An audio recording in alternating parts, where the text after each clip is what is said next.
भगवान श्री कृष्ण से इस शिक्षा को लेकर मेरे पास आया है। देखो,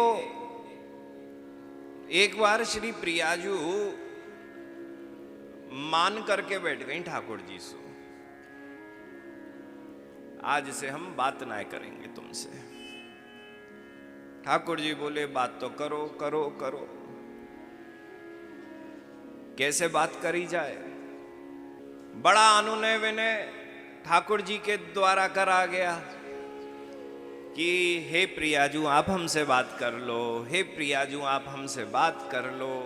परंतु प्रियाजू आज बोली हमें बात ही नहीं करनी है, चाहे कुछ हो जाए बात नहीं करनी है। ठाकुर जी बोले एक बार मिल ही लो। प्रिया जी बोली हमारे घर की तरफ देखना भी मत, हम तुमसे मिलना भी नहीं चाहती हैं।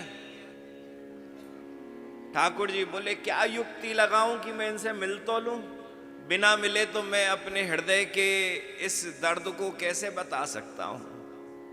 कोई गुस्से में दूर चला जाए तो उसको मनाने के लिए उसके पास तो जाने की आवश्यकता है, और जो गुस्से में दूर चला गया और उसने कह दिया तुम मेरे पास भी मत आना, तो कुछ ना कुछ यत्न तो करना पड़ेगा कि कैसे भी करके एक बार मिल तो लूं। तो ठाकुर जी ने सोची क्या करूं क्या करूं क्या करूं। एक दिन मैया बाबा के कक्ष में गए और मैया की बहुत सारी साड़ी और लहंगा वहां पे दिख गए। ठाकुर जी ने सोची बहुत अच्छा समय है, मैया की जितनी साड़ी और लहंगा हते वह अपने झोली में डाले, मैया के जितनो श्रृंगार को सामान हो वह अपने ऊपर लगाए और साड़ी पहनी और साड़ी बेचने वाली बन गए। ठाकुर जी साड़ी बेचने वाली बन गए और गए वृषभान लली के पास।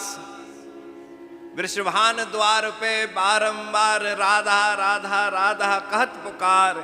महाराज जो राधा राधा कहने वाले भगवान श्री कृष्ण हैं, आज राधा राधा नहीं कह रहे हैं। उस वृषभान की ठोर पर जाकर, ऊंचे मेहर वाले की ठोर पर जाके कह रहे हैं साड़ी ले लो साड़ी, साड़ी ले लो साड़ी। किसी सखी ने बड़े प्रेम सु सुनी कि किसी की बड़ी मधुरतम आवाज है, उस मधुरतम आवाज सु साड़ी बेच रही है, यह कौन है? सखी भागी भागी गई, सखी ने जाके पूछी कि आप कौन? बोले देखना है रही, साड़ी को झोला लेके चल रही हूँ, साड़ी लहंगा फरिया सब बेचू हूँ, मेरे पास सोने के तार की जुड़ाऊ पूरे के पूरी साड़ी और लहंगा है। इस विश्व में किसी ने भी ऐसी साड़ी और लहंगा फरिया नाए बनाए जो मेरे पास है। अच्छा, भागी भागी सखी गई प्रियाजू के पास। प्रियाजू के पास जाके कही प्रियाजू आज एक साड़ी बेचने वाली आई है, साड़ी से ज्यादा तो वो खूबसूरत लग रही है, पर उसके पास बड़ी रोचक रोचक साड़ियां हैं, एक बार देख तो लो, निहार तो लो, तुम्हें कुछ पसंद आ जाए। प्रियाजू ने सोची कि चलो गुस्से में तो हूं, पर किसी दिन तो मनाने आएंगे, किसी दिन तो मैं मान को त्याग करूंगी, और मान का त्याग करके ठाकुर जी के चित्त को आकर्षित करने के लिए अगर कोई नई साड़ी मुझे मिल जाए तो मैं उसे खरीदने में क्या हट जाए। यह भावसु सखी से कही, हे सखी जरा जा और जाके उस साड़ी बेचने वाली को बुला के लेके आ। साड़ी बेचने वाली आई, अंदर से बेचने वाला है, बाहर से बेचने वाली है। साड़ी बेचने आ गई। प्रिया जी बोली अरे तू तो बड़ी मनमोहिनी लगे, कहां की अप्सरा है? क्या यह अप्सराओं के वस्त्रों को लेके तू हमारे पास आई है? भले तुम देखो तो सही, अप्सरा का स्वर्ग में जिन देवियां जिन वस्त्रन को पहने, मैंने सिद्धि करी और सिद्धि के बाद उन देवियों के दर्शन करे, देवियों के दर्शन करके उनके वस्त्रों के दर्शन करे, और वस्त्रों के दर्शन करने के बाद फिर मैं उस कला में निपुण जीवन भर होती रही कि मैं उन देवियों जो जिस प्रकार के वस्त्रों को पहनती हैं उन वस्त्रों को बनाकर बेचूं। पर मेरी कला का कौन पारखी है। मैंने चहुओर जा जा के बोली, देखो यह वस्त्र तो ऐसे हैं जो स्वर्ग में देवियां पहनती हैं, पर कोई मेरी कला को नहीं जान पाया। तो कहीं से कान में यह शब्द पड़े कि कला की पंडिता अगर कोई है तो राधा रानी है। तो मैं आपकी ठौर पे आई हूं, देखो तो सही, साड़ी ले लो साड़ी।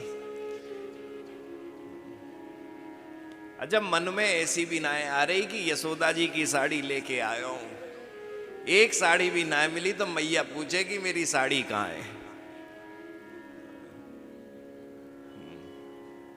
साड़ी खोल के दिखा रही है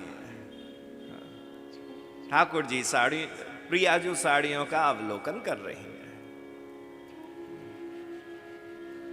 कैसी साड़ी, कैसी साड़ी, अरे वाह बड़ी सुंदर साड़ी है तेरे पास, ऐसी साड़ियां कभी जीवन में नहीं देखी मैंने।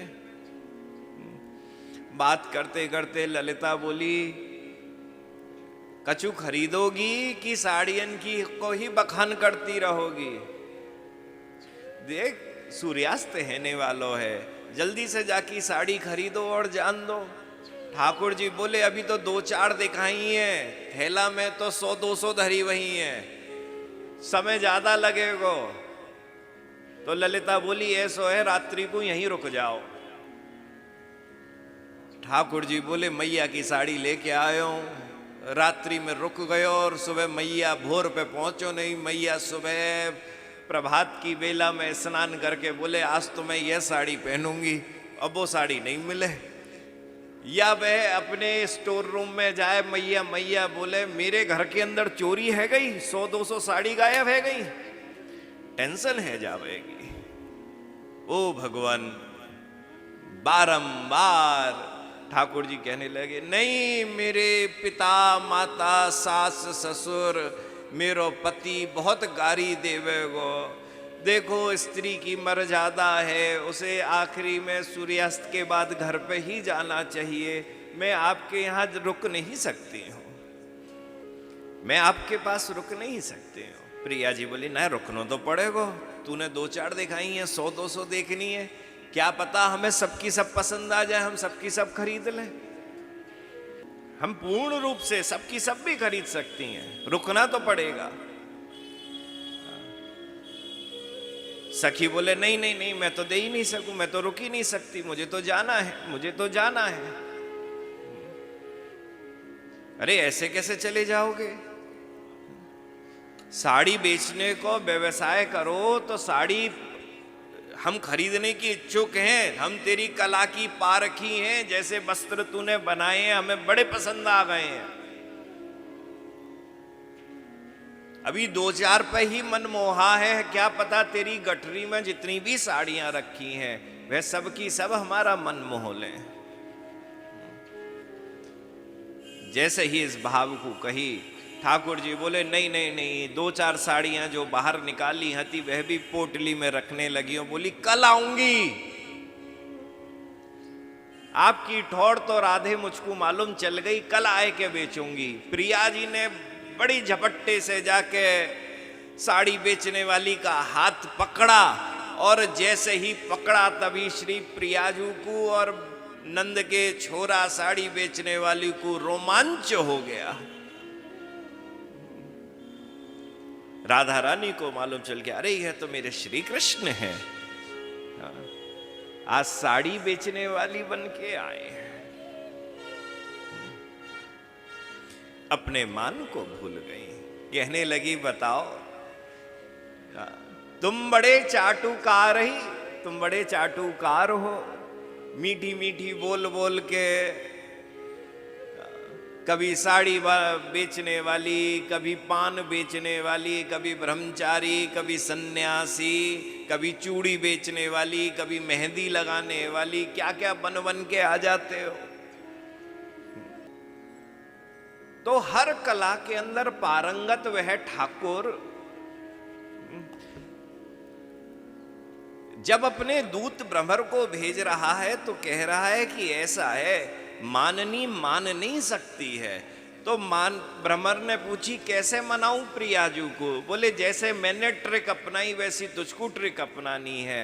बोले क्या करूं, पैरन में पड़ जाइयो, प्रियाजू के पैरन में पड़ जाइयो और मीठी मीठी बोलियो, और कुछ नहीं करना है, मीठो मीठो बोल। अच्छा, वह मीठो बोल के क्या होगा? अरे प्रिया मान जाएगी और मेरे द्वारा जो संदेश भेजा है उसको सुन लेगी।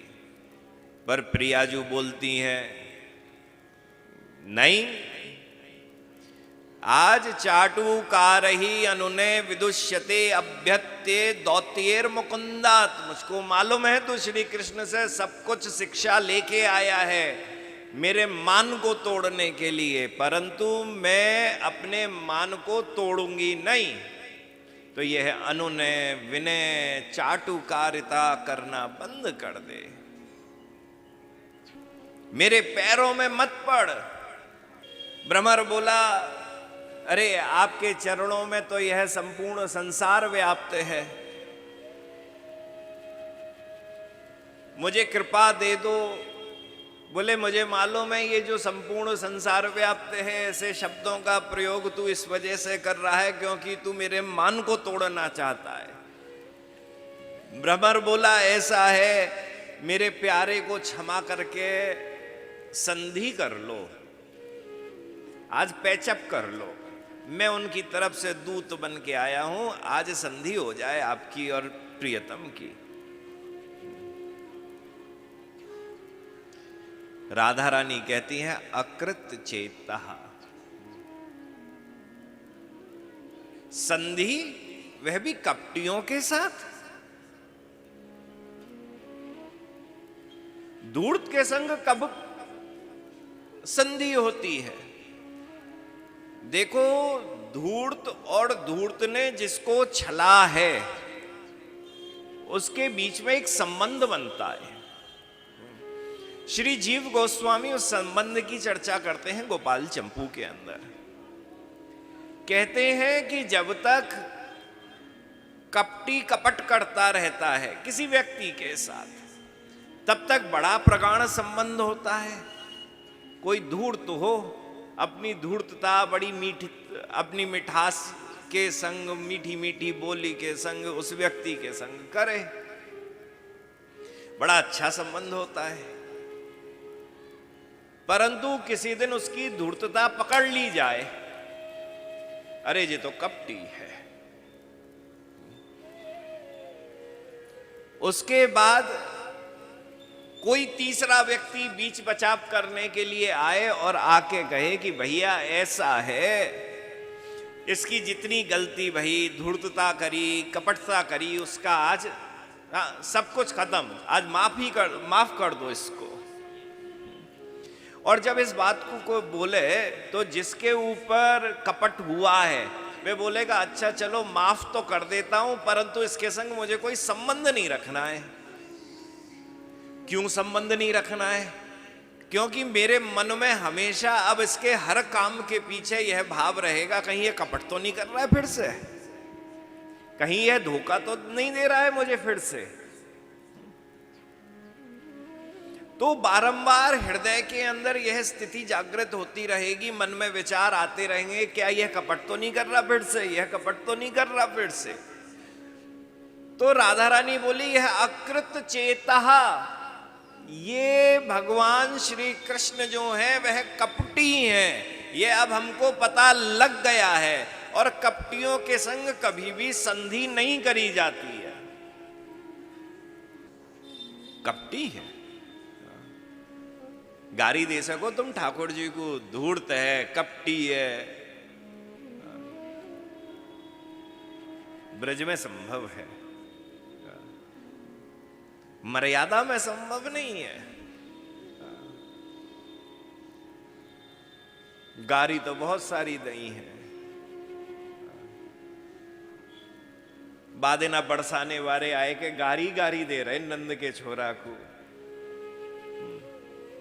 तेरी बुआ बिना पति की, तेरे दो दो बाप। यह कपटी।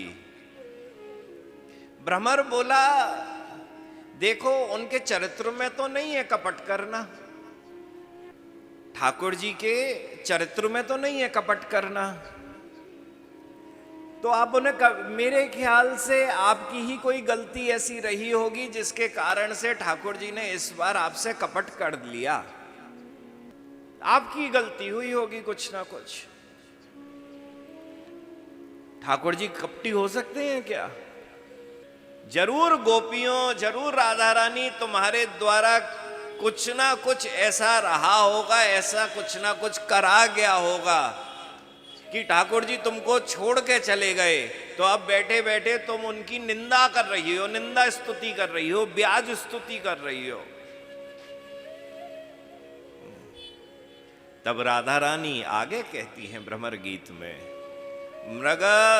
मृगया उरीव कपिंद्रम विवयधे लुब्ध धर्मा स्त्रियम कृत विरूपाम स्त्रिजितः कामयानाम बलिमपि बलि मत्वा वेष्ट यद ध्वांश वदया स्तदल मसित सख्यैर दुस्त्य जत तत्कथार्थः।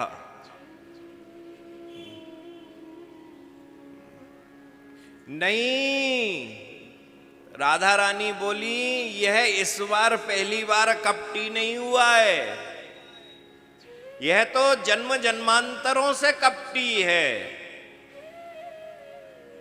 भ्रमर ने पूछा कैसे? कहा मृग युरीव कपिंद्रम विवयधे लुब्ध धर्मा। अरे मैं कैसे समझाऊं तुझको, ये कितना बड़ा कपटी है। भ्रमर ने बोली, एक बार कोशिश तो करो, मुझको बताओ, आपने कही कपटी है, जन्म जन्मांतर से कपटी है, तो बताओ उसने क्या कपट करा है। भगवान, उसने बाली को मारा। और देखो, श्री जीव गोस्वामी तो बड़ा प्यारा भाव देते हैं, कहते हैं, राधा रानी कहती है, किंचा ना केवलम तस्य तादृश चेष्टि तादेव विभेमि अपितु श्यामता स्वभावाद पिति। श्री जीव गोस्वामी कहते हैं कि ऐसा है, राधा रानी भ्रमर से कह रही है कि वह धूर्त था, उससे तो हम भयभीत हैं, वह धूर्त है, उससे तो हम भयभीत हैं, पक्की बात है, परंतु उसके संग संग उसमें दूसरा दोष भी है। भ्रमर ने पूछा कौन सा दोष है, तो राधा रानी कहती हैं कि वह काला है, यह उसका सबसे बड़ा दोष है। जब वह राम बन के आए तो काले बन के आए, वह तन से भी काला होता है, मन से भी काला होता है। भ्रमर ने पूछी, ये तो बताओ, राम तो मर्यादा पुरुषोत्तम है, उन्होंने क्या गलती करी, क्या कपट करा? तो राधा रानी कहती हैं, उन्होंने बाली को मारा, कपट से बाली को मारा।